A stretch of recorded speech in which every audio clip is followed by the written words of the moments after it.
Hello, welcome back to the channel. So let's do one more question, and this will be a very interesting question because in this video we'll learn a new concept about the integration by parts when we are evaluating indefinite integrals over here or definite integrals as well. So in these type of questions you'll realize another pattern which you will get after using the integration by parts approach in order to solve these type of indefinite or definite integrals completely.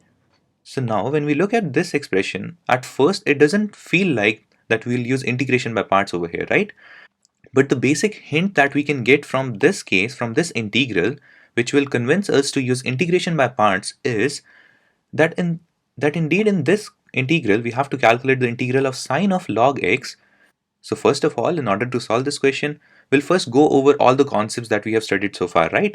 So the first concept was evaluating an indefinite integral by using the chart that we had, right? By using the popular integrals of some common functions, and we use those integrals in order to solve the similar looking expressions in these type of questions, right? But it is not a simple function over here, right? This is definitely not a function which we are familiar with, right? So that is why it gives us an idea that the first approach would not be relevant in this type of question. So the next approach is substitution, right? And again in this case, while calculating the integral of sine of log x, we have to assume a u function, right? If we go with assuming u to be the sine function, we know that we also want a cos function in order to use substitution in this case, right? But we don't have a cos function over here. And now the other thing is, okay, let's go with assuming u function to be the log x function. And again, we know in this case that whenever we assume our u functions to be log functions, we generally look for a 1 by x term in the same integral expression as well, right? But we don't really have a 1 by x expression over here, right? So now the only approach which is left in order to solve this indefinite integral is by using integration by parts in order to solve this indefinite integral over here, right? But also we know that when we solve our indefinite integrals using integration by parts, we generally have at least two functions over there, right? But in this case, we only have one function, which is sine of log x. So you would also be thinking about where would we get the second function in this case, right? And indeed, in this case, the second function is indeed 1 in this indefinite integral, right? Because we can write sine of log x as sine of log x times 1, right? So our first function would be this one, and the second function would be this one, because in order to solve indefinite integrals using integration by parts approach, we always assume our second function to be the one we already know an integral for, right?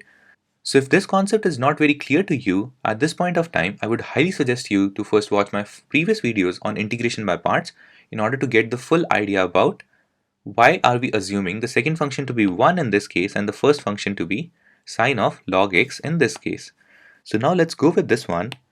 We are assuming our first function to be sine of log of x in this case, the second function to be 1 in this case. So again, in order to solve this indefinite integral using integration by parts, by also assuming these two functions, our answer would be first function as it is, integration of second, which is x, integration of 1 is x, right? Minus differentiation of first. So differentiation of first, I can write this as d by dx of sine of log x in this case, right? Differentiation of first, then integration of second, the integration of gx is x in this case, so times x, and then integration of this whole expression over here, right? So this is the basic formula for integration by parts. And now let's simplify this down. So we would get x times sine of log x minus integral. So the derivative of sine of log x would be, we'll use the chain rule. So sine, the derivative of sine function is cos. So it would be cos of log x, and now because of the chain rule, we'll also have to take the derivative of log x, which is 1 by x in this case, right? And now we also have an x component over there, we'll multiply it with x dx over here, right? And now let's further simplify this integral over here, and we can see one thing, that we can easily cancel both of these x's over here, right? So now your final expression in this case would become x times sine of log x minus cos of log x dx in this case, right? So now you have converted your integral sine of log x expression into an integral cos of log x expression over here, right? So now in order to solve this expression, let's again use integration by parts on this integral over here. Again, we will assume our first function to be the cos of log x and the second function to be 1 in this case. So the first function is cos of log x. The second function in this case would be 1, right? And now in order to solve this expression over here, this would simply be x sine log x minus first function as it is. So again, first function cos of log x, integration of second, which is x. So we have the first expression. Now the second expression would be minus the derivative of the first. So d by dx of cos of log x, integration of second, which is x, and then integral of this whole expression over here, right? And then we'll close the bracket as well. Now let's further solve this down. We will get x times sine of log x minus x times cos of log x minus integral. The derivative of cos of log x would be minus sine log x, and then because of the chain rule we'll take the derivative of log x. It would be 1 by x, again adding the x dx term to the integral. So now if we further simplify this expression over here, we will get x sine log x minus x cos log x. So minus minus in this case will become plus. This x will cancel out with this x. So the integral expression would indeed become sine of log x dx in this case, right? And now you'll realize one thing, that we started with calculating the integral for sine of log x and we ended up getting the sine of log x expression again, right? So now we know that the expression that we got over here is for the expression integral sine of log x dx, right? So when we started calculating this indefinite integral, we got the sine of log x component again. So now let's see if we can do some manipulations in order to combine both of these functions, because we are only concerned with calculating the integral for sine of log x, right? So if we can somehow combine both of these components over here, we'll get the answer of the integral in this case, right? So now in order to simplify our expression, this expression over here, let's assume our integral to be I in this case. This is just an arbitrary assumption. You can straight away solve everything in this expression only. In this case, we are just assuming a new variable in order to simplify this expression over here so that it's easier to visualize what's going on in this expression over here, right? So now let's assume our integral of sine of log x dx, this whole expression over here and here, to be capital I in this case, right? So now this expression would become capital I equals x sine log of x minus x cos log of x plus I again, right? And now since we got rid of every indefinite integral over here, we'll add the constant of integration over here as well, right? So now let's again further simplify this equation. So further simplifying it down, we'll get I equals x sine log x minus x cos log x minus I plus the constant of integration in this case, right? And now we can shift this I over to this side.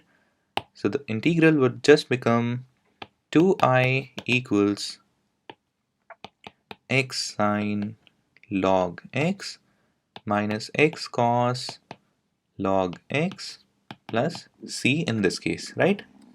So now the only step which is remaining is to divide both of our expressions by 2 both the left hand side and right hand side by 2, such that we'll get I equals x sine log x by 2 minus x cos log x by 2, and we can write this as c by 2 as well. But we also know that since c is a constant, c by 2 will also be a constant, so this can be changed to c dash as well. So now this expression will become, our I is basically this integral that we had to solve at the beginning, right? We had to solve the integral of sine of log x dx, which is our I as well. So let's plug in the value of I over here as well. I is basically integral sine of log x dx, which is equal to x sine log x by 2 minus x cos log x by 2 plus c dash over here. C dash is basically another constant of integration, because we know that c is a constant which lies between minus infinity and infinity. So c by 2 would also lie between minus infinity and infinity, right? So you can either write c by 2 as simply c as well over here. It won't change your final answer, but for simplicity, let's write c dash instead of c by 2 in this case. But please note that if you also write your final answer to be x sine log x by 2 minus x cos log x by 2 plus c only, this would also be your correct answer in this case. So both of these expressions are your correct answers, and you can go with any of the expressions over here, because in this case we know that c is a constant of integration and it can be any real number.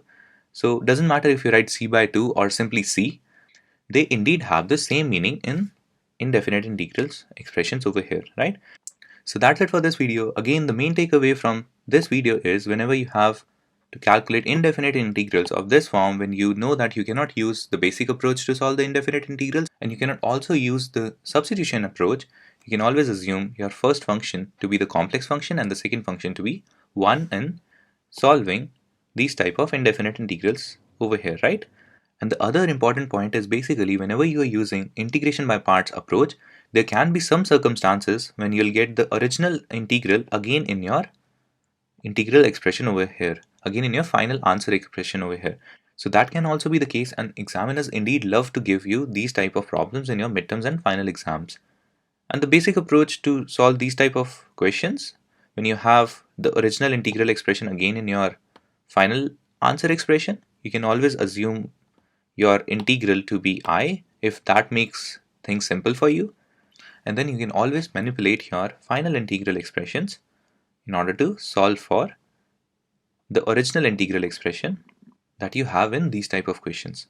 So feel free to comment down in this video if you have any doubts related to this video or any specific concept that we covered in this video. Follow the channel in order to get notified about the other videos that I'll be uploading. Stay tuned. Thank you so much for watching. Bye bye. Take care.